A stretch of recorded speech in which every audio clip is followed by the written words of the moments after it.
about a cantaloupe, okay? Picture a cantaloupe in your mind. What are you thinking about? Are you thinking about that fruit that's about like yay big and like on the inside it's orange, on the outside it's got like that webbing around it? Well, you're wrong. At least, well, I mean, to be fair, today the meaning of cantaloupe is different than it used to be. But originally, cantaloupes were something completely different. They referred to what we would call a European cantaloupe today.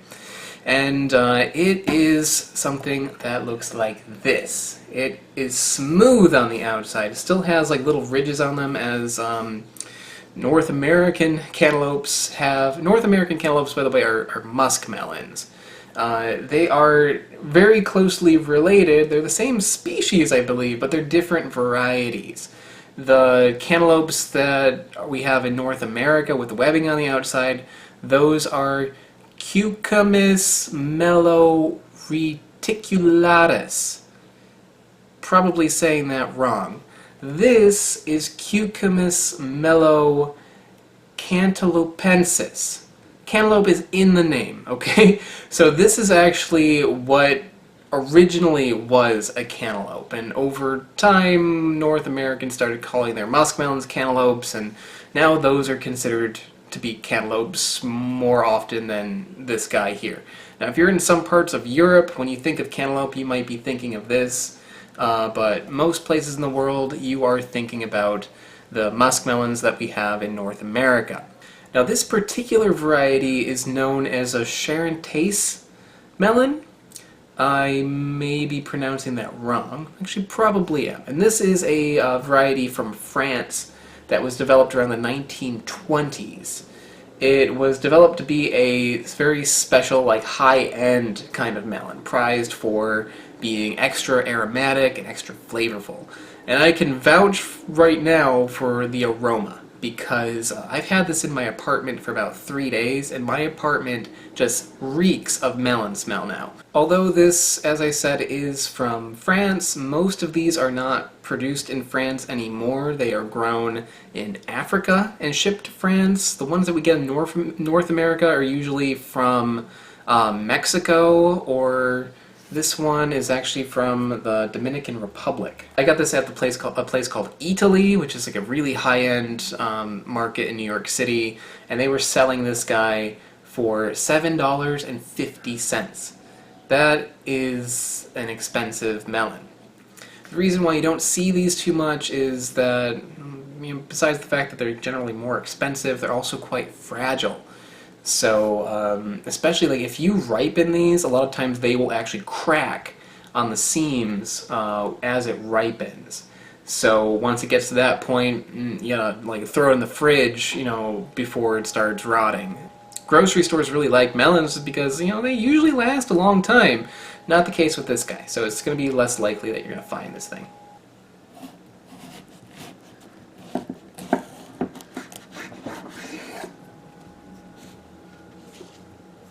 Wow, check that out. It is a nice, like, vibrant orange color in there. Really, really nice. It smells like, a regular cantaloupe, what you would call a cantaloupe, regular muskmelon, North American cantaloupe, whatever you want to call it. It smells like that, but stronger.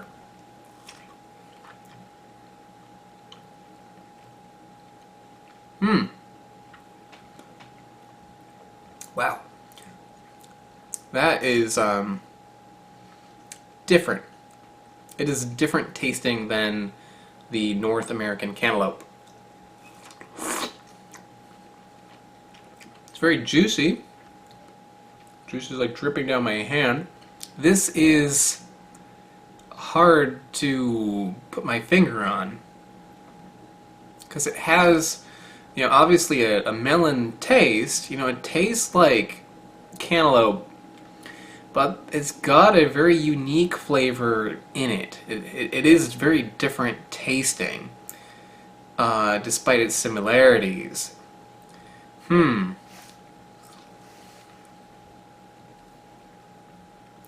Like when you eat it, it kind of hits you like in the middle of the tongue. It's just kind of like on the sides of your tongue.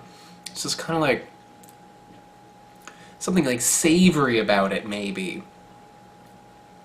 like almost like a little it's musky, you know, if that makes any sense. It's got like a musky, savory kind of taste to it, like kind of like how you would feel that like durian can be savory, or some mangoes can be kind of savory tasting, or like a little sweaty tasting, but in only like the best way. Like it doesn't have like an onion taste or like a sulfuric taste really or anything like that, but there's something to it that is just kind of like is hitting those like those umami receptors on my tongue, like having like soy sauce or something. But at the same time, there is no bitterness or sourness or saltiness to it, but there is something kind of savory about it. It is quite sweet. I'd say it's on level with a regular North American cantaloupe, maybe a little bit sweeter. It's got a little bit of a tartness to it. Maybe a little bit more tart than cantaloupe, because cantaloupes I don't really think of as a tart fruit. I'm not a big melon fan, but I can see myself actually buying this again. Maybe not for $7.50, but you know, if I can get a bargain, I would. But worth checking out. So if you come across Charentais Melon, do pick it up. I think it's definitely worth trying if you like melons, or even if you don't. Definitely worth giving it a try. Well, thanks so much, guys. Bye-bye. Okay, I only have 1 minute, so I have to make this fast. Guys, click the like button if you enjoyed this video. Click the subscribe button if you haven't already.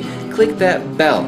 I don't know what the bell does, but it probably gives an angel its wings, so click on it. That dislike button, don't click that one. Go to the comments, leave a comment if you have something to say.